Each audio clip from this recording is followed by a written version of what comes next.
పొంగేటి మనుగడ కోటి అలలుగా పొంగు వరదల వేగాన పడిలేచు అలలకు తీపి కలలకు లేని అలసట నీకేలా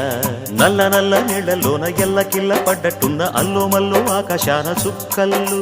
అమ్మాయంటి జాబిల్లమ్మ అబ్బాయంటి సూర్యుడమ్మ ఇంటి దీపాలవ్వాలంట దిక్కులు ఎవరికి వారే యమునకు నీరే రేవు నీరు నావదంట నావతోడు రేవుదంట పంచుకుంటే గోరువంక వాలగానే గోపురానికి స్వరాల గణగణ గంటలే మోగనేలా గోపబాలుడొచ్చినాక గోకులానికి పెదాల కిలకిల పువ్వులే పుట్ట